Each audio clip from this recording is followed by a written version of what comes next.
good to see a lot of familiar. Beth, welcome. If you could go ahead and rename yourself with your city or organization that you're with, so we'll know, and maybe a little bit of what brought you to the community of practice today. Let us know, where you're from, kind of what you're doing and stuff, and we will get kicked off here in just a moment.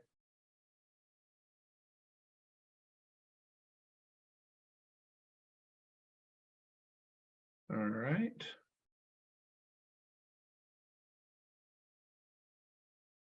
Okay, so welcome to the community of practice. Like I said, we're going to be talking about implementing data-informed and community-centered weatherization programs. We'll be talking about strategies that were used in our case study of Westown. It's a neighborhood in Ward 11 of Cleveland, Ohio. We'll get into sort of what worked, stories from residents, and kind of why weatherization programs are important and what good they can do in a community. So really quick, I wanted to acknowledge who we are, in case you have forgotten. We are Greenlink Analytics. We're a 501c3 based in Atlanta, and we are energy and equity experts using data for good. Our goal is for a more equitable future towards energy. And we work with cities and community-based organizations from all over the United States that are seeking the same goals as we are. From California to New York, we're working with everybody and anyone who wants to help. And welcome to the community of practice. So this is a monthly space to connect people working on using data and relationships to advance climate and social equity. We like to dive into learning topics, do some peer consulting, and practice using GEM with workshops. We currently have now topped 615 members across the country that are using GEM.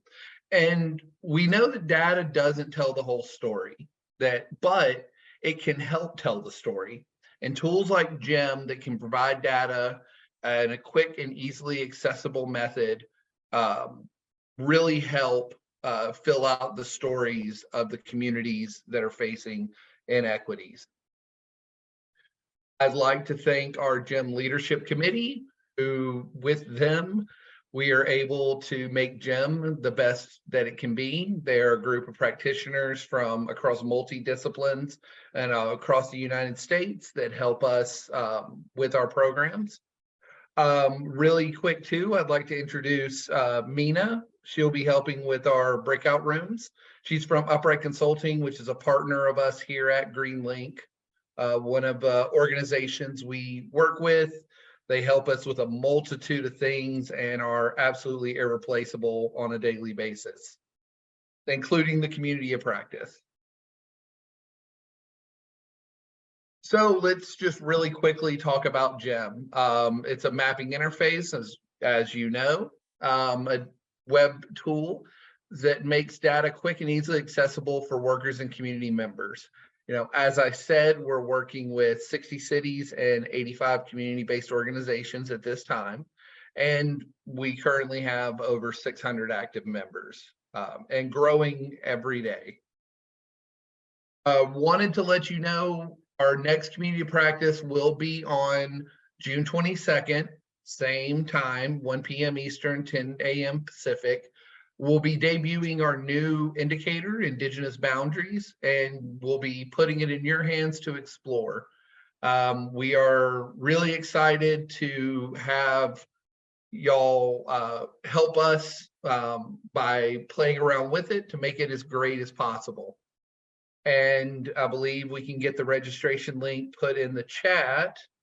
You can go ahead and register now for that session. And we'd love to have you. So today's agenda, we're going to be going over why weatherization programs are important. Greenlink's work with equitable weatherization programs. We'll be looking at Westown and also how GEM can help pinpoint areas of need. Then we'll do a breakout room. We'll look at your own cities and look at how they can benefit from weatherization programs. And we'll save a little bit of time at the end for some questions.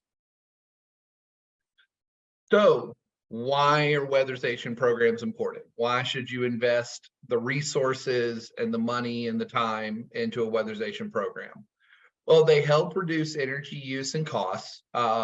Low-income residents spend an average of 16.3% on utilities compared to 3.5% from other households. And the average weatherized home saves $283 a year on energy costs, which is a big deal when you're in a situation where every dollar every month counts. They can help with anti-displacement by allowing people to stay in the homes that they've lived in. They improve quality of life, especially in winter months up north and summer months in the south. They are very key in making sure that people are comfortable when possibly they weren't. They can work as great job creators by using local contractors to be able to work within the system, add these upgrades and repairs to homes. It can, with renter programs, really increase tenant and landlord relations because, you know, not having faulty appliances or having poor insulation can cause a strain between the two, and using programs like this really helps. And then there's the health benefits. The average reduction of out-of-pocket expenses with weatherization programs is $514. Given how expensive healthcare can be, especially for seniors and those without insurance, you know, these are big, especially with people that have asthma or chronic diseases, getting their houses properly weatherized. I wanted to highlight some of Greenlink's work with WeatheRISE Atlanta, and we've been working with them since 2019 on their weatherization program. And just here recently, the city of Atlanta has okayed the deal and will be allocating $2 million investment to cover 100 homes. They've been using GEM to target the energy burden areas in the city. And we'll be working with 3 partners: the National Association of Minority Contractors Incorporated, Sustainable Georgia Futures, and then Greenlink, that will help allocate the American Rescue Plan Act funds to help weatherize low-income families' homes. So really big, you know, advancement in Atlanta that GEM was lucky to be a part of and help. So now we're going to look at Westown. Westown is very near and dear to me. I worked there with this program for over a year in Cleveland's Ward 11. So I put a little map to show you where Ward 11 is in relations to the city of Cleveland. It's on the west side, hence the name Westown. It's a multicultural, multi-generational population, a large Middle Eastern population. There is a growing refugee population, lots of first, second, and third generation Eastern Europeans. It's folks from all over with multi-backgrounds that live there. Population of around 17,000. It has a large senior population. It is an older community, though it's starting to trend younger. It's still mostly senior led. Over 60% of the population live below the poverty line. On the west side of Cleveland, it is the poorest area of that region of the city. General population decline, if you know anything about Cleveland, since the 1970s, there's been a population decline within the city. It's started to level off now where it's not as low, but it's still a declining city. And the decline hit Westown pretty rough. That was seen in the sort of breakdown of the old strip of Lorraine Avenue, infrastructure and housing. Recently, it's become a target for out-of-state investors due to the low-cost housing.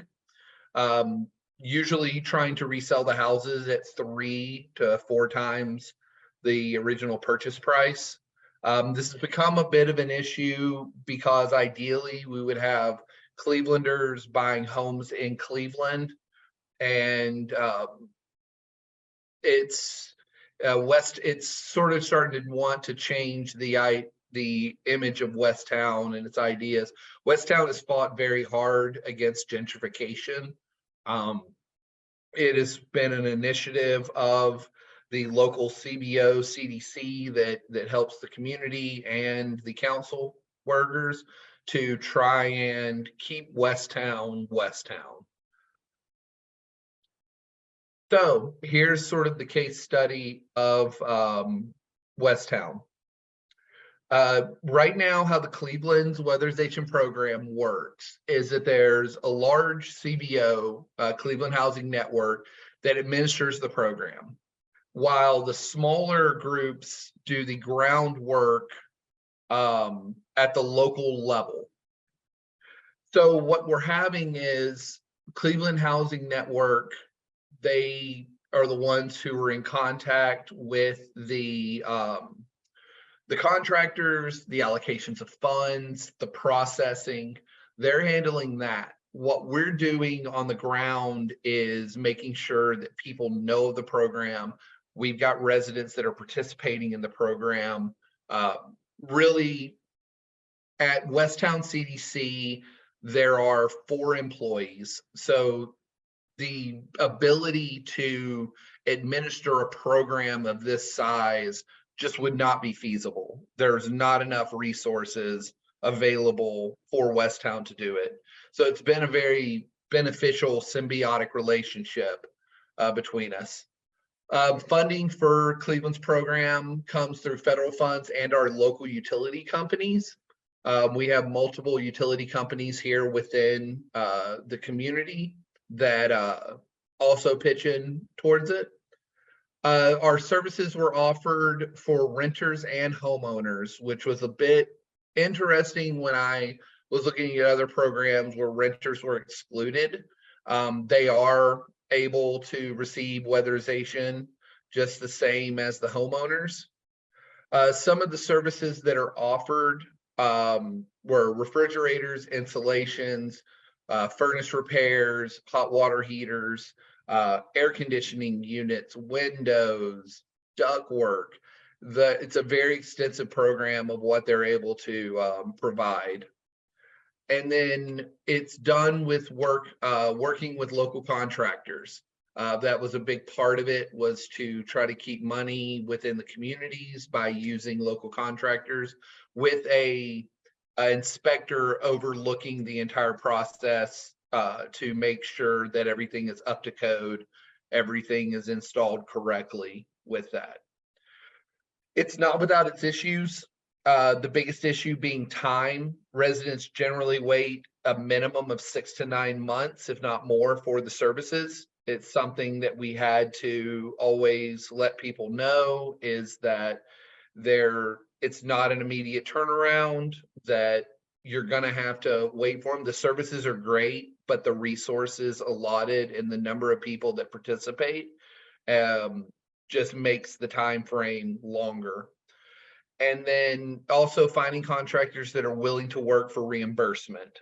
Contractors do the work beforehand and then are reimbursed on the back end with their invoices. And sometimes contractors just are not able to provide service for that situation.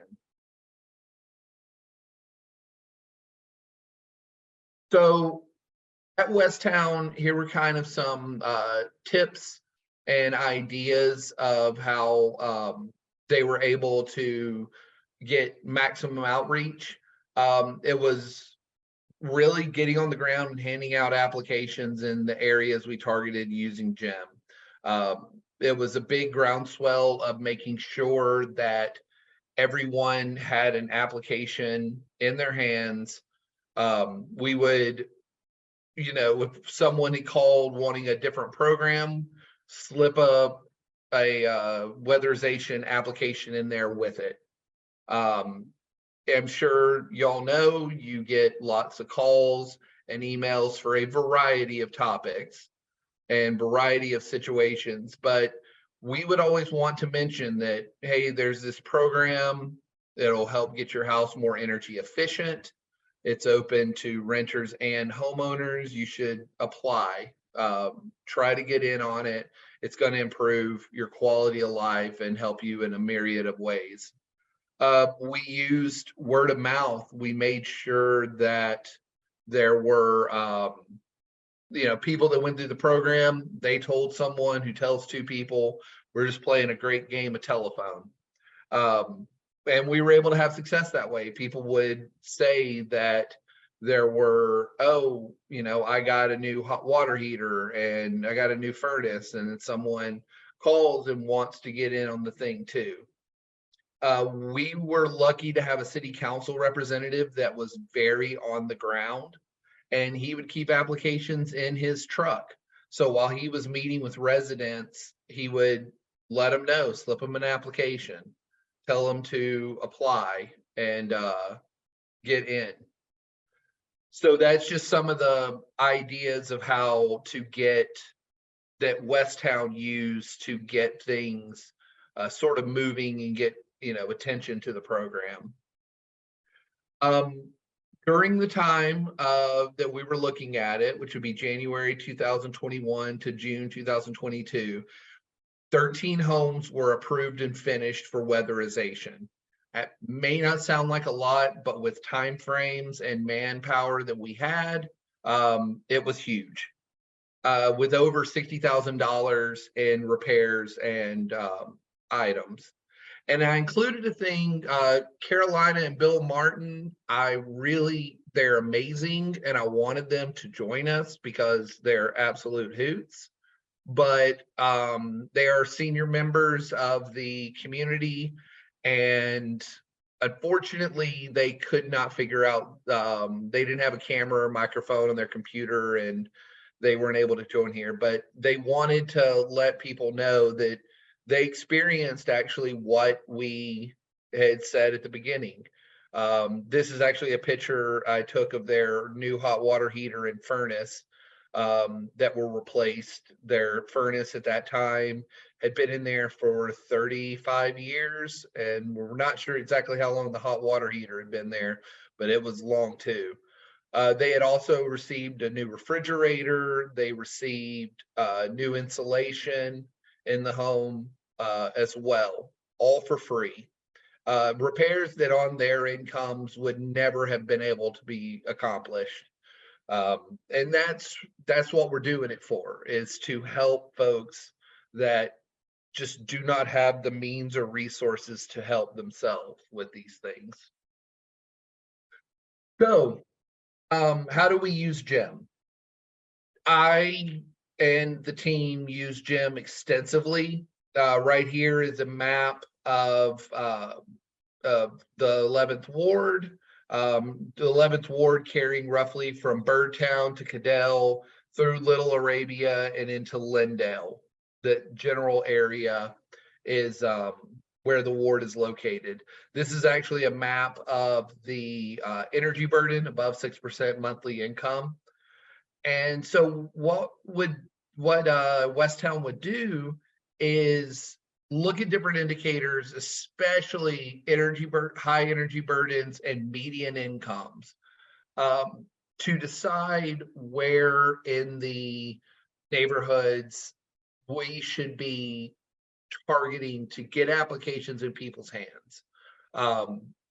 There was no, obviously no point in taking it to people that were never going to qualify, that are not hurting, whereas other neighborhoods that can very, very much use access to these resources, we want it, and we want to have an application in their hands. So that's sort of the indicators that were used. Since that time, two new indicators, I'm sure you know, have been added, the urban tree canopies and the urban heat index, which would also benefit looking at to see what areas are really being impacted and where weatherization would be most important to put in. So with that being said, we are going to go into some breakout rooms. We're going to look at your own cities and sort of look at what is there and why you should adopt programs, talk over some of the things we're seeing. I created a gym login for you so that we can look at the whole US. The username and password are there. If we can get those pasted into the chat to help out, that will have the web address and then also that information. I'll leave this up here for a few minutes so that we can go. And if we can just here in a minute, go ahead and break into the breakout rooms, we will get started on that.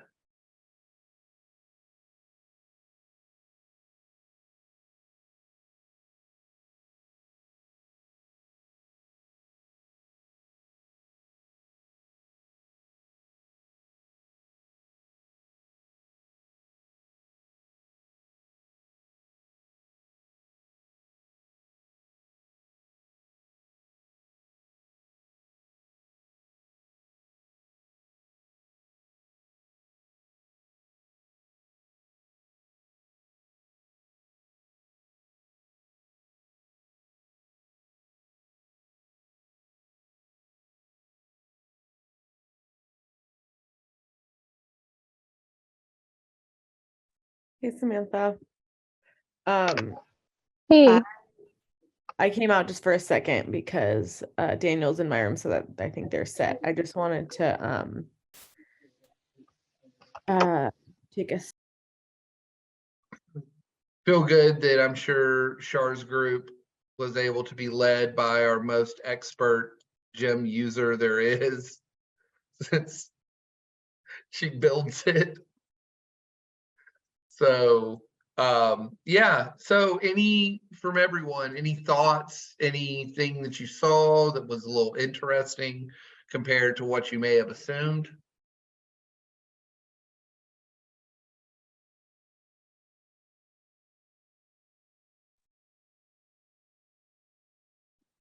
I have a question. Sure. So we looked at my hometown of Minneapolis, and there were sections where it was white, like data was missing. So if people wanted to use this, because my council, Minneapolis is big on looking at what they call the green zones, which are exactly what you guys are identifying. Except I don't think they have that additional information of things like asthma rates, or they haven't put it all together in one place with tree coverage. So if I pass along this information, would you guys be able to get that data that's missing?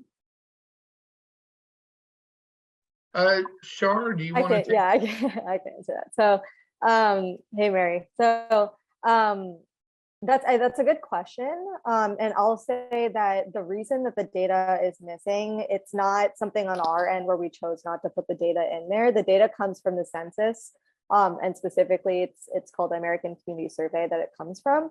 And so if the data is not in that census tract, or it seems blank for some reason, it's not us taking it out, it's the census not providing it for some reason or the other with their surveying. So I would just say that there's no way, unfortunately, for us to get it, but that's kind of where the on the ground work comes into play. But also as we refresh data sets for future years, that might be able to be filled in, and we're currently working on a 2020 refresh. So Okay. So that data hopefully should get in there, and if not, we can follow up and talk offline about that if we need to. Okay, thank you. Yeah, any other questions or anything before we do some final thoughts and then some general questions about the programs and what we have going?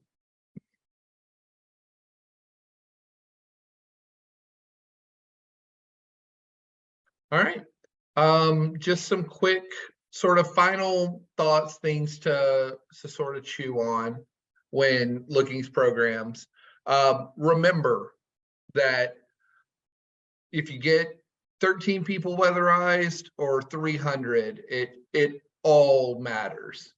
They know people sometimes like to get obsessed with large numbers, but every one of these folks count, and improving their lives is just as important as anything. This is a micro work and not a macro, and you're going to have you may have 17,000 people in an area that you're servicing. It's just not going to get 17,000, but you get a dozen, you get a couple of dozen, you're doing great. You're really killing it. Get into the community. I can't say it enough. If folks don't know it exists, they won't get the services. Get in there, tell them what's going on, really sort of flesh it out. And then remember that, we do these things to get back to the communities we serve. And we do this work in general to give back, because we certainly didn't get into it for becoming rich and famous. We do it because we want to service and help those that need help. And then, as always, equitably assigning resources so that the most impacted by housing and energy inequities reap the most benefits from the services, such as your low-income residents and your seniors, who are generally the ones who are most burdened. And with that, do we have any final questions about the program or anything that I can try and answer for you?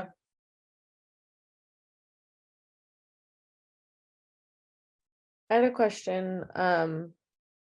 With the with the houses that you all added air conditioning, and I assume that there could potentially be a slight increase in energy bills depending on like what else is happening. Is that true? Like, were there any increases? And if there were, no, there weren't. Okay. Is that Yeah. because of the other weatherization that was paired with the air conditioning? Okay. Cool. Yeah. We actually saw reduced bills across the board.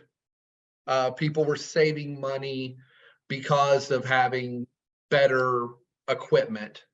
That's something they originally thought was like, oh, this is going to increase, but yeah, adding insulation along with a furnace, adding the insulations with AC units.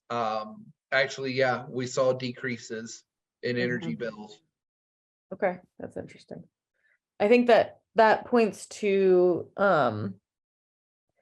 that seems to be really region specific. Like in Los Angeles, they did some similar work, and people who went from having no air conditioning to having air conditioning did see an increase in energy costs, even with the other weatherization. But anyway, that was an interesting kind of thing that they had to deal with.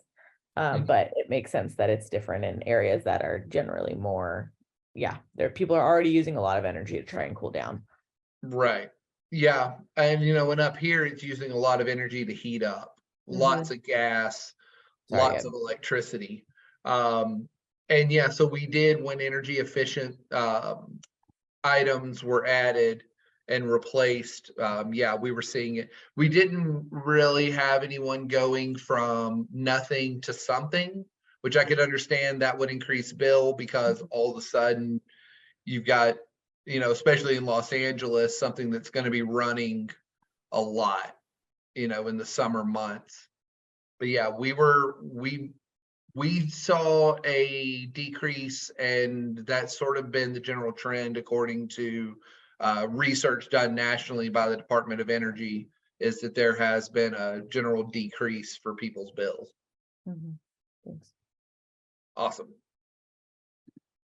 Any other questions or anything that folks may have?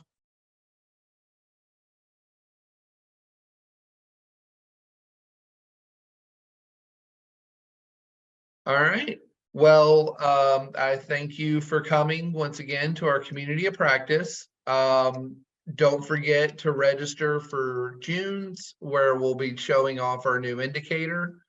And yeah, just remember we do it for the folks, and that your work is super important, and don't let no one think that it ain't. You're doing good. You're doing good stuff. So yeah, we'll see you hopefully in June. Y'all take care. Thanks. Take care. Bye, y'all. So longs.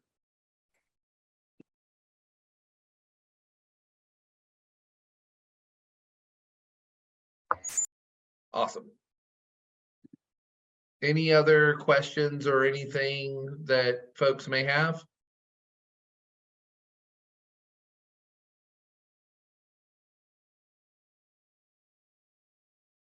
All right. Well, I thank you for coming once again to our community of practice. Don't forget to register for June's, where we'll be showing off our new indicator. And yeah, just remember we do it for the folks, and that your work is super important, and don't let no one think that it ain't. You're doing good. You're doing good stuff. So yeah, we'll see you hopefully in June. Y'all take care. Thanks. Take care. Bye, y'all. So longs.